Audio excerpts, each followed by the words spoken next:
ఓం గం గణపతయే నమః. ఐం సరస్వత్యే నమః. ఓం శ్రీమాత్రే నమః. ఆదిత్యాయ చ సోమాయ మంగళాయ బుధాయ చ గురుశుక్ర శనిభ్యశ్చ రాహవే కేతవే నమః. సూర్యాది నవగ్రహముల యొక్క అనుగ్రహం కలుగ్గాక. శరణాగత దీనార్థ పరిత్రాణ పరాయణే సర్వస్యార్తి హరే దేవి నారాయణీ నమోస్తుతే. శ్రీమాత అనుగ్రహము కలుగ్గాక. వీక్షించేటటువంటి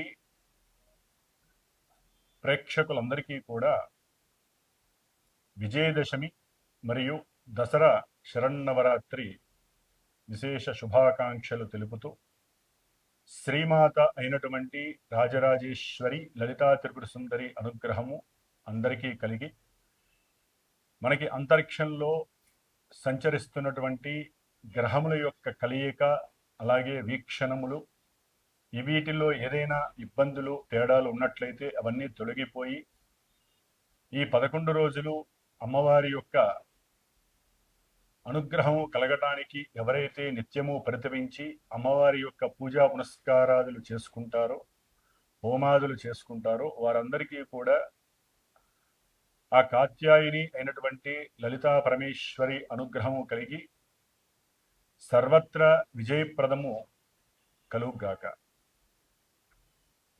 అయితే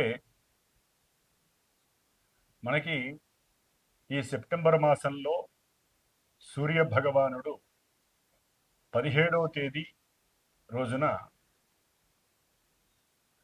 తన యొక్క స్వక్షేత్రమైనటువంటి సింహరాశి నుండి మిత్రక్షేత్రమైనటువంటి కన్యారాశిలోకి తన యొక్క సంచారాన్ని సలుపుతున్నాడు. అలాగే మరి ఈ యొక్క సంచారం కన్యారాశిలోకి ప్రవేశించినటువంటి ఈ 17వ తేదీ సెప్టెంబర్ 17వ తేదీన మనము రవి సంక్రమణ రోజుగా పండగను చేసుకుంటాము. మరి ఈ యొక్క సెప్టెంబర్ మాసంలో వచ్చేటటువంటి భాద్రపద మాసములో 21వ తేదీ వరకు జరిగేటటువంటి మహాలయ పితృపక్షాల సందర్భంగా ఈ సంక్రమణంలో ప్రతి సంక్రమణము కూడా ఎంతోమంది తమ యొక్క చనిపోయినటువంటి పితృదేవతలు, మాతృదేవతల్ని ఎవరైతే అనుకొని భావిస్తారో వారందరికీ కూడా వీరు ఈ భూలోకంలో వారికి మోక్షప్రాప్తి కలగాలని, ఇక్కడ వీరి యొక్క వంశము వృద్ధి కావాలనేటటువంటి సంకల్పంతో మరి పెదరమావాస్య అని చెప్పుకుంటూ ఎవరైతే వారి యొక్క కుటుంబ వృక్షంలో చనిపోయి ఉన్నటువంటి వారికి మోక్షం కలగాలనే భావంతో అందరి పేర్లు, వారి యొక్క గోత్రాదులు తెలియజేస్తూ చక్కగా మరి ఈ సంక్రమణం రోజు 17వ తేదీ కూడా చేసేటటువంటి ఈ అమావాస్య తిథుల్లో ముఖ్యమైనటువంటి రోజుగా చెప్పుకోవచ్చు. అట్లాగే ఆదివారం అమావాస్య అయినటువంటి రోజు కూడా పెదరమావాస్య చేస్తారు. అయితే మనకి ఈ ఈ యొక్క సూర్యగ్రహణం మన దేశానికి లేదు కాబట్టి చక్కగా 21వ తేదీన ఎవరైనా సరే ఈ యొక్క పెదరమావాస్య చేసుకోవచ్చు. అట్లాగే మన యొక్క శ్రీమాత జ్యోతిషాలయ పీఠంలో ప్రతి అమావాస్య రోజు కూడా మరి హోమం జరుపుతూ ఉంటాము. మరి ఈ నెల అమావాస్య రోజు కూడా అవకాశం చూసుకొని తప్పకుండా ఎవరైతే వారి యొక్క గోచారంలో గ్రహస్థితులు జాతకరీత్యా ఎవరికైతే సర్పదోషాలు, స్త్రీ దోషాలు, అట్లాగే పితృమాతృ దోషాలు ఉంటాయో వారందరూ కూడా ఎవరైనా వారి యొక్క కార్యభంగాలు, ఇబ్బందులు, వివాహ సమస్యలు, ప్రతిబంధకాలు ఉన్నట్లయితే నాకు ఫోన్ చేస్తే కనుక ఆ రోజున మీ యొక్క గోత్రనామాదులు కూడా అతి తక్కువ దక్షిణతోనే నా యొక్క పీఠంలో అందరికీ అందుబాటులో ఉండాలనే ఉద్దేశంతో నెలకొక్కసారి అందరి గురించి చేసేటటువంటి ఈ యొక్క కార్యక్రమంలో మీరు కూడా చక్కగా ఎక్కడున్నా సరే మీ గోత్రనామాదులు ఇచ్చి నాతో సంప్రదిస్తే నేను చేసే ఈ హోమంలో మీరు కూడా భాగస్వాములు అవుతారు, మీకు కూడా ఆ ఫలితం లభిస్తుంది. కాబట్టి ఈ యొక్క అవకాశాన్ని అందరూ సద్వినియోగం చేసుకోండి. ముఖ్యంగా ఈ యొక్క రవి సంక్రమణం కన్యారాశిలో జరిగినటువంటి రోజు నుంచి మరలా అక్టోబర్ 16వ తేదీ వరకు కూడా సూర్యుడు ఈ యొక్క సంక్రమణం నుంచి 3 నక్షత్రాలు, మొట్టమొదటగా కన్యారాశిలో ఉన్నటువంటి ఉత్తర ఫల్గుని నక్షత్రము 2, 3, 4 పాదాలలోను, అట్లాగే హస్తా నక్షత్రము 1, 2, 3, 4 పాదాలు, చిత్తా నక్షత్రము 1, 2, 3, 1, 2 పాదాలు, ఈ 9 నక్షత్ర పాదాలలో తను సంచరించేటటువంటి సమయంలో ఏ ఏ రాశులు అంటే ద్వాదశ రాశుల్లో మేషాది రాశి పర్యంతం మీనరాశి వరకు కూడా ఏ ఏ రాశుల వారికి ఈ సూర్యుడి యొక్క గోచారము ఏ విధంగా ఉంటుంది, ఆ స్థాన ఫలితం ఏ విధంగా ఉంటుంది అనేటటువంటి విషయంతో పాటుగా మరి మనకి కాలగోచారంలో ముఖ్యంగా 4 గ్రహాలు గోచార స్థితిని ఎక్కువగా మనకి నెల నెల ఈ మాస ఫలితాలను ఇస్తాయి. వాటిల్లో సూర్యుడు, బుధుడు, కుజుడు, శుక్రుడు. ఈ మాసంలో సెప్టెంబరు 13, 14, 15, 16, 17 ఈ యొక్క 4-5 రోజుల్లో దాదాపుగా సూర్యుడు 17వ తారీఖున రాశి మారుతున్నాడు. అట్లాగే కుజుడు 13వ తేదీ సెప్టెంబర్ 13వ తేదీన మరి ఇప్పటి వరకు ఉన్నటువంటి కన్యా రాశి నుంచి తులారాశిలోకి మారుతున్నాడు. అట్లాగే బుధుడు సెప్టెంబర్ 15వ తేదీ నుండి అక్టోబర్ 3వ తేదీ వరకు కూడా తన యొక్క స్వక్షేత్రము, మూల త్రికోణము, ఉచ్చక్షేత్రము అయినటువంటి తన యొక్క సొంత రాశి అయినటువంటి కన్యా రాశిలోకి మిత్రుడైనటువంటి రవితో కలిసి బుధాదిత్య యోగాన్ని అక్కడ ప్రదర్శిస్తున్నాడు. ఇది ఒక యోగ కాలము. అట్లాగే శుక్రుడు సెప్టెంబర్ 15వ తేదీ నుండి అక్టోబర్ 9వ తేదీ వరకు ఇప్పటి వరకు ఆయన కర్కాటక రాశిలో ఉండి ఇప్పుడు సింహరాశిలోకి తన యొక్క చారణ జరుపుతున్నాడు. కానీ ఈ శుక్రుడు కేతువుతో కలిసి రాహు చేత వీక్షించడం వలన శుక్రునికి రాహుకేతువుల యొక్క దోషముతో మరి గ్రహణం పడుతుంది. శుక్రగ్రహణము అంటారు. సూర్యచంద్రులతో పాటుగా ప్రతి గ్రహానికి పడుతుంది. అందులో మరి ఈ శుక్రుడికి దోషం పడుతోంది. దీన్ని స్త్రీ దోషము అంటారు, శుక్రదోషం అని కూడా అంటారు. ఈ దోషం వలన రకరకాల సమస్యలు కలుగుతూ ఉంటాయి. ఆర్థిక పరంగా, సంతాన పరంగా, వివాహ యోగ పరంగా, కలిసి ఉన్నటువంటి దంపతులు దాంపత్య ఇబ్బందులు, కుటుంబంలో సమస్యలు, కలహాలు, కోర్టుకు సంబంధించినటువంటి సమస్యలు, ఇలా ప్రేమికులకి ఇదొక ఇబ్బందికరమైనటువంటి కాలము. ఎందుకంటే శుక్రుడు కేతువు కలిసి ఉండటం ద్వారా ఆర్థిక మాంద్యము కలగటానికి, అట్లాగే కుటుంబంలో దోషాలు కలగటానికి, ఎన్నో రకాలైనటువంటి భావాలను ప్రదర్శించేటటువంటి శుక్రుడు పాపగ్రహమైనటువంటి కేతువుతోనూ పాపగ్రహమైనటువంటి రాహుతోనూ కలిసి అంటే ప్రయాణం ఆ యొక్క శత్రుక్షేత్రమైనటువంటి సింహరాశిలో ప్రయాణము చేస్తూ ఆయన మఖా నక్షత్రము, పుబ్బ, ఉత్తరా నక్షత్రాల్లో సంచరించే సమయంలో రకరకాల పలు విధాలైనటువంటి గోచార ఫలితాలు మనకి కళ్ళకు కనిపిస్తున్నట్టు ఉంటాయి. అయితే ఇక్కడ ముఖ్యంగా వీక్షించేటటువంటి ప్రేక్షకులు ఒకటి గమనించుకోవాలి. జన్మతః మనం పుట్టిన సమయానుసారము ఆ రోజు యొక్క డేటు, సమయము, ప్రదేశము వీటిని బట్టి మనకంటూ ఒక జాతకము ప్రిపరేషన్ అయి ఉంటుంది. ఆ జాతకాన్ని అనుసరించి దశలు, అంతర్దశలు ఏమిటి, జాతకంలో మనం పుట్టినటువంటి సమయంలో లగ్నము, చంద్రుడు, రవి యొక్క లగ్నాలను బట్టి ఏ ఏ గ్రహాలు ఏ రాశుల్లో ఉన్నాయి, అట్లాగే దశలు, అంతర్దశలు ఇప్పుడు యోగ్యకరంగా ఉన్నాయా లేవా, వీటన్నిటిని బట్టి ఎక్కువగా మన జాతకం అన్వయిస్తూ ఉంటుంది, మనకి ప్రదర్శింపబడుతూ ఉంటుంది. ఆ గోచారంలో ఉన్నటువంటి గ్రహాలు ఆ గ్రహాలకి మిళితమై ఇప్పుడు మనకి ఏ విధమైనటువంటి శుభాలను కలుగు చేస్తాయి, ఇబ్బందులను కలుగు చేస్తాయని మాత్రమే ఉంటుంది. కాబట్టి ప్రేక్షకులు ఇది ఒకటి గుర్తుపెట్టుకోవాలి. ఇప్పుడు చెప్పేటటువంటి గోచారంలో అంతరిక్షంలో జరిగేటటువంటి ఈ గ్రహాల యొక్క యుతులు, వీక్షణలు, స్థితులను బట్టి జరిగేటటువంటివన్నీ మనకే జరుగుతాయి, మన రాశులకి, మన నక్షత్రాలకే జరుగుతాయి అనేటటువంటి ఆ యొక్క అన్వయించుకునే పద్ధతిని ముందు మనం బహిర్గతం చేయాలి. అంటే మన మనసులోంచి, బుద్ధిలోంచి బయటపడేసేయండి. ఓకే, ఈ విధంగా జరుగుతోంది కాబట్టి మనం ఈ విధంగా పూజలు అట్లాగే ఈ యొక్క దాన ధర్మాదులు చేసుకోవాలని మాత్రమే గ్రహించుకోండి. ముఖ్యంగా మనకి ఇప్పుడు ప్రసార మాధ్యమాలలో యూట్యూబ్ ద్వారా ఈ యొక్క గురువుల నుంచి వచ్చేటటువంటి ఎన్నో వాచకాలు వింటున్నారు, చక్కగా ఎన్నో విషయాలు తెలుసుకుంటున్నారు. అయితే మనకి ముందు ఫ్రేమ్లో వచ్చేటటువంటి థంబ్నెయిల్స్ కానీ ఆ యొక్క హెడ్డింగ్స్ కానీ చూసి ప్రలోభం చెందకండి. లోపలికి వెళ్ళి మేము చెప్పేటటువంటి విషయ పరిజ్ఞానం ఏ విధంగా ఉంది, ఏ విధంగా మీరు అన్వయించుకోవచ్చు అని మాత్రమే గమనించండి. ఎందుకంటే థంబ్నెయిల్స్, ఎడిటింగ్ వీటిల్లో ఎన్నో రకాలైనటువంటి ఆకర్షితులు అవటానికి చేసేటటువంటి ప్రయత్నాలలో కొంతమందికి ఇది ఆహ్లాదంగా ఉండొచ్చు, కొంతమందికి ఇది ఇబ్బందికరంగా ఉండొచ్చు. ఇబ్బందిగా ఉంది కదా అని చెప్పి ఆ రాశుల వారు, నక్షత్రాల వారు నాకు ఫోన్ చేసి ఇబ్బంది పెట్టడం అనేది తగదు. కాబట్టి లోపలికి వెళ్ళి అసలు చెప్పేటటువంటి విషయం ఏమిటి అనేటటువంటిది తెలుసుకోండి. చక్కగా మనకి జరిగేటటువంటి విషయ పరిజ్ఞానాన్ని అన్వయించుకోండి, పూజలు చేసుకోండి. భయభ్రాంతులకి గురి కామాకండి అని మాత్రము ఒక గురువుగా నేను మీకు చెప్పేటటువంటి భాష్య సూచిక. కాబట్టి అందరం కూడా ఇప్పుడు తెలుసుకుందాం ఏ రాశుల వారికి గ్రహాల యొక్క స్థితిగతులు ఏ విధంగా ఉన్నాయో తెలుసుకుంటూ చక్కగా ఇప్పుడున్నటువంటి గ్రహస్థితులను బట్టి మనకి ఏ మంచి జరుగుతుంది, ఏ రకమైన ఇబ్బందులకి ఏ రకమైనటువంటి మంత్రాలు లేకపోతే ఏ విధమైనటువంటి పూజలు చేసుకోవాలో చక్కగా మనం తెలుసుకుందాము.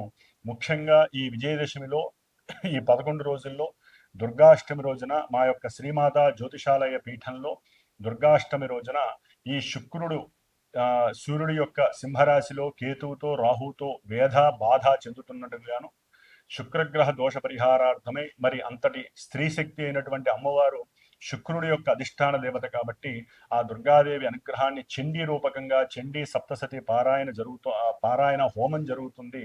కాబట్టి ఎవరైనా సరే శుక్రగ్రహానికి సంబంధించినటువంటి నక్షత్రాలు భరణి, పూర్వ ఫల్గుని, పూర్వాషాఢ నక్షత్ర జాతకులు, వృషభ రాశి, తులారాశికి సంబంధించిన వాళ్ళు శుక్ర మహర్దశ అంతర్దశలు జరుగుతూ ఎవరైతే ఇందాక చెప్పినటువంటి ఇబ్బందుల్ని ఎదుర్కొంటున్నారో, స్త్రీ దోషాల వలన ఎన్నో సమస్యలు పడుతున్నారో, అంటే స్త్రీకి సంబంధించిన ఇబ్బందులు ఏదైనా కావచ్చు, భార్య కావచ్చు, బయట వాళ్ళు కావచ్చు, కాబట్టి కొన్ని అనారోగ్య సూచికాలు పడుతున్నారో, ధనపరమైన ఇబ్బందులు పడుతున్నారో, కోర్టు సమస్యలకు సంబంధించిన పరిస్థితులు పడుతున్నారో, ఇది ఒక మహద్భాగ్యమైనటువంటి సమయంగా భావించి మీరందరూ కూడా అవకాశం ఉంటే మీరు చేసుకునే పూజలు మీరు చేయండి, అమ్మవారి ప్రదక్షిణాలు అమ్మవారు చేయండి. ఎవరైనా ఇక్కడ దాకా రాలేనటువంటి వారు, హైదరాబాద్ రాలేనటువంటి వారు దూరంగా ఉండి మా మీద నమ్మకం ఉండి నా చేత పీఠంలో చేయబడేటటువంటి హోమాన్ని చక్కగా మీకు వీడియో ద్వారా చూపించబడుతుంది తర్వాత రోజుల్లో. అట్లాగే చేసిన ప్రసాదం కూడా మీకు అందజేయబడుతుంది. కాబట్టి ఎవరైనా సరే ఈ యొక్క హోమంలో చక్కగా ఉన్నంతలో తక్కువ దక్షిణలో చేసేటటువంటి ఈ యొక్క హోమానికి ఎవరైనా కనుక మనస్ఫూర్తిగా చిత్తశుద్ధిగా నమ్మి చేయించుకోగలిగితే ఫోన్ చేయండి. తప్పకుండా చేసి మీకు దానికి సంబంధించిన వీడియో మీకు చేరుతుంది. అట్లాగే దానికి సంబంధించిన హోమ భస్మము, కంకణ భస్మము కూడా మీకు చేరుతుంది. కాబట్టి ఇప్పుడు మనకి ద్వాదశ రాశుల యొక్క పరిస్థితులు ఏ విధంగా ఉన్నాయో తెలుసుకుందాం. ఓం శ్రీమాత్రే. కుంభరాశి. కుంభరాశి వారికి ఈ నెల సెప్టెంబరు 17వ తేదీ నుండి అక్టోబర్ 16వ తేదీ వరకు కూడా గోచార రీత్యా ఈ కాలంలో పరిభ్రమించేటటువంటి గ్రహాల యొక్క స్థితిగతులను గనక మనం గనక ఆరా చేసినట్లయితే గనక వీరి యొక్క జన్మరాశిలో ఉన్నటువంటి రాహువు దుర్యోగాలని, అనారోగ్యాలని, బాధలని, కార్య ఆటంకాలని కలగజేస్తూ ద్వితీయంలో ఉన్నటువంటి వక్రించిన శని అనవసరమైనటువంటి అంటే తొందరగా ఖర్చు పెట్టే మనస్తత్వాన్ని, వీరి యొక్క ఆలోచన తత్వంతో తొందరపడి మాట్లాడేటటువంటి మాటల వలన కొంత ధన నష్టాన్ని కలుగజేస్తూ కుటుంబానికి దూరమయ్యే అవకాశం కలుగుతోంది. అట్లాగే కుంభరాశి వారికి పంచమంలో ఉన్నటువంటి గురువు వలన ఎన్నో రకాలైనటువంటి లాభాలు వీరికి కనబడుతూ ఉన్నాయి. ఆధ్యాత్మిక చింతన, అట్లాగే కుటుంబంలో సరైనటువంటి భోజన సౌకర్యము, అట్లాగే కుటుంబ వ్యక్తులు లేకపోతే మిత్రులతో ఏదైనా దైవక్షేత్ర దర్శనార్థమై దూరంగా ఉన్నటువంటి క్షేత్రాలకి దివ్య దర్శనార్థమై వెళ్ళటం, దాని గురించి ధనాన్ని ఖర్చు పెట్టడం, ఇలాంటి విషయాల యందు గురుడు అనుకూలంగా ఉన్నాడని చెప్పుకోవాలి. అట్లాగే కుంభరాశి వారికి ముఖ్యంగా అష్టమంలో సప్తమాధిపతి అయినటువంటి రవి కన్యారాశిలోకి మారుతున్నాడు. కాబట్టి ఈ నెల రోజులు కూడా 17వ తేదీ నుండి నెల ఈ రవి అష్టమంలో రావడం వలన వీరి యొక్క ఆరోగ్యం పట్ల శ్రద్ధ వహించకపోతే వీరికి అనుకోని అంతర్గతమైనటువంటి బాహ్య జననేంద్రియాలపైన ఎఫెక్ట్ ఎక్కువగా ఉంటుంది. దాని వలన నరములకు సంబంధించినటువంటి సమస్యలు కూడా వీరికి ఉత్పన్నమయ్యే అవకాశం ఉంటుంది. అయితే వీరు కొంచెం జాగ్రత్తగా ఉంటే గనక అవి తొందరగా ఒకవేళ వచ్చినా తగ్గిపోయే అవకాశం అయితే ఉంటుంది.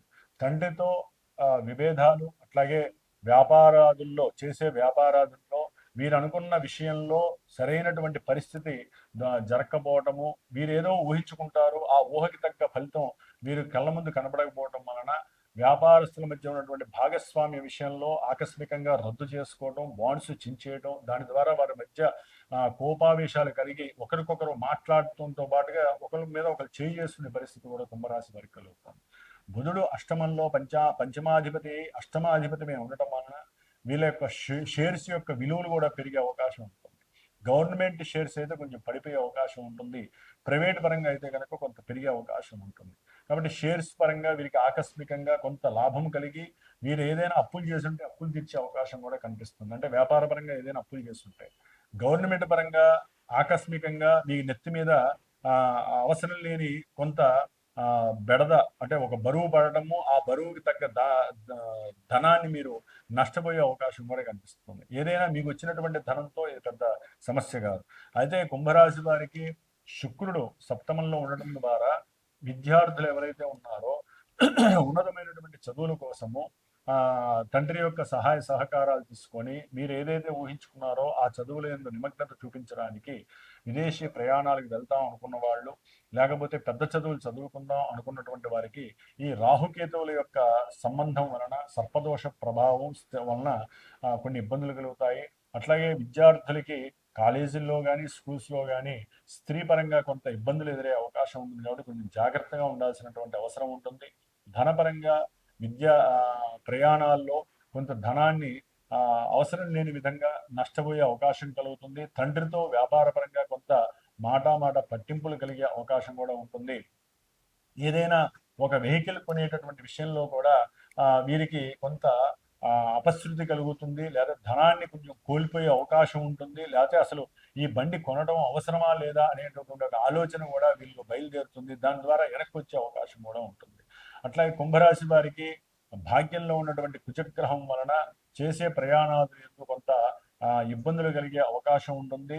చదువు ఉన్నతమైనటువంటి చదువుకునే విషయాల్లో కొంత విఘ్నాలు అంటే శరీర ఆరోగ్య నలతల వలన విద్యా విఘ్నాలు కలుగుతాయి. లేదా బంధుమిత్రుల యొక్క అవసరం లేని మాటలు పోకడల వలన వీరి చదువులో కొన్ని ఇబ్బందులు, వారికి ఏదో సహాయం చేయాలి, వారిని చూసి రావాలని వేరే ఊరు వెళ్ళటం, ప్రయాణాలు చేయడం ద్వారా కూడా వీరికి కొంత విద్యా విఘ్నాలు ఇబ్బందులు కలుగుతాయి. ఏదైనా ఆస్తిపాస్తులు కానీ ఏదైనా ఒక వెహికల్స్ని కానీ అమ్మే విషయంలో సరిగ్గా కనుక ప్రవర్తించకపోతే అది కోర్టు కేసుల దాకా వెళ్ళే అవకాశం ఉంటుంది.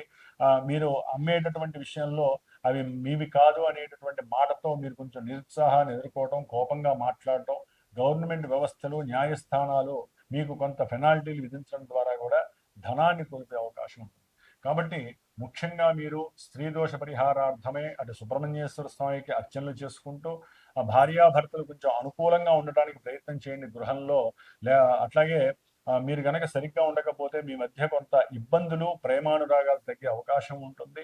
సంతాన విషయంలో కూడా కొన్ని ఇబ్బందులు కలగడానికి అవకాశం ఉంటుంది. కాబట్టి సంతాన లక్ష్మి అమ్మవారి యొక్క అనుగ్రహం పొందండి, ఆ స్తోత్రాన్ని ఎక్కువగా పఠించండి. ఈ 11 రోజులు కూడా దుర్గా హోమాల్లో కానీ దుర్గాదేవి అర్చనలో కానీ దుర్గాదేవిని స్మరించడం ద్వారా చాలా వరకు మీరు కొంత ఆర్థికపరమైన నష్టాలని, సంఘంలో మీకు కలిగేటటువంటి ఇబ్బందుల్ని ఎదుర్కొనే అవకాశం లభిస్తుంది. ఓం శ్రీమాత్రయ నమః. ఎవరైనా సరే వారి యొక్క జన్మజాతక పరిశీలనకు పర్యవేక్షణకి కావాలనుకుంటే నన్ను సంప్రదించండి.